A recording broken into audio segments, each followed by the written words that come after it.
When critics distort the record and the facts, they attack the workers and the families of one of the most important drivers of the Canadian economy.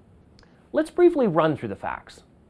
The oil and gas industry is Canada's largest private sector investor. An estimated $80 billion was invested in 2014, $48 billion in 2015, and $30 billion in 2016. Yet even after a 65% reduction in investment, the industry is still the largest private sector investor in Canada. It represents almost 8% of Canada's GDP and nearly 20% of the Toronto Stock Exchange.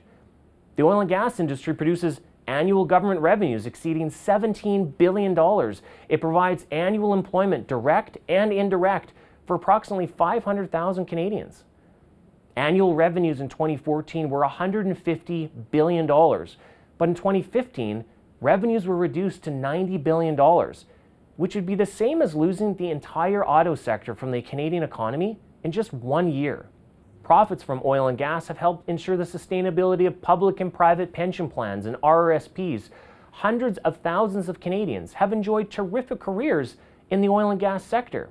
Canada's oil and gas industry has provided hundreds of billions of dollars in tax revenues for governments across the country, which they have used to hire nurses and teachers and to build schools for our children and hospitals for the sick.